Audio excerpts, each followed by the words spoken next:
La redención. Dios le bendiga, mi hermano. Vamos a seguir continuando con el estudio de la redención, la justificación mediante la sangre de Jesucristo en la cruz del Calvario. En este apartado vamos a tratar de explicar básicamente lo que pasó en el Éxodo, que fue la redención de Israel de Egipto. En la imagen a continuación vamos a ver los 4 puntos principales que vamos a dar en esta enseñanza.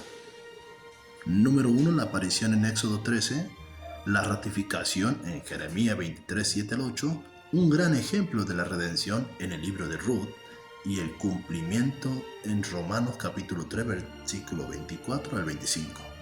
Empezamos con la palabra redención, que básicamente significa comprar.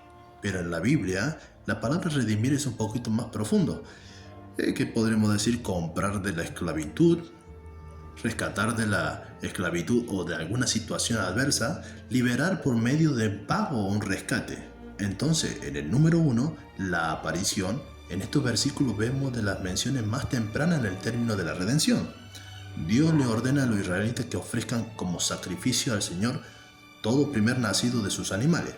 Dios le ordena también redimir a los primeros de sus asnos y también al primogénito de sus hijos, ofreciendo un cordero a cambio del asno y del hijo. Acordémonos que del contexto de la Biblia, por un hombre entró el pecado en el mundo, y con el pecado entró la muerte, y la muerte pasó a todos los hombres por cuanto todos pecaron.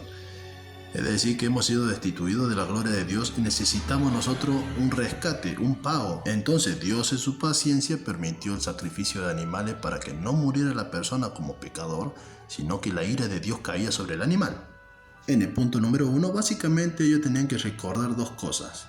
La primera es que todo le pertenece al Señor, incluyendo las posesiones de los israelitas. Y la segunda, que ellos han sido rescatados de la muerte cuando pusieron la sangre del cordero sobre la linterna de las puertas. En el punto número 2, vamos a ver la ratificación en el versículo de Jeremías, capítulo 23, versículos 7 al 8. Dice así: por tanto, he aquí vienen días, dice Jehová, en que no dirán más: vive Jehová que hizo subir a los hijos de Israel de la tierra de Egipto, sino que vive Jehová que hizo subir y trajo la descendencia de la casa de Israel de la tierra del norte y de todas las tierras donde habían sido echados, y habitarán en su tierra. Recordemos que para este tiempo Dios había echado a los israelitas de su propia tierra, y posteriormente lo iba a redimir, trayendo la descendencia de los israelitas a su propia tierra. En el punto número 3 vamos a ver un gran ejemplo de lo que es la redención.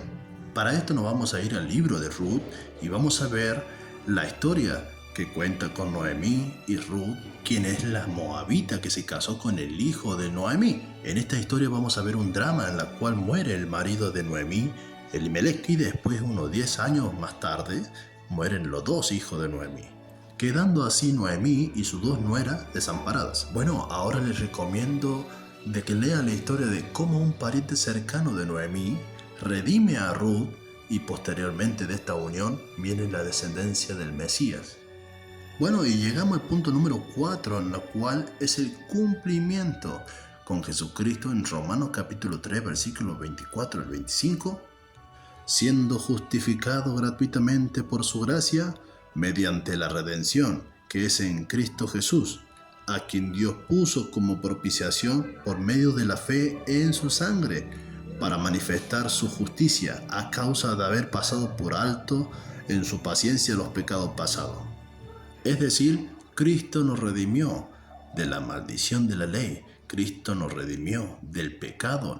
Acordémonos que venimos de la descendencia de Adán, y Cristo, por su sangre que fue derramada para que todo aquel que cree en Él sea salvo. Dios manifestó su justicia mediante la sangre en el sacrificio, para que nosotros seamos justificados de nuestros delitos, de nuestros pecados, de nuestra condición.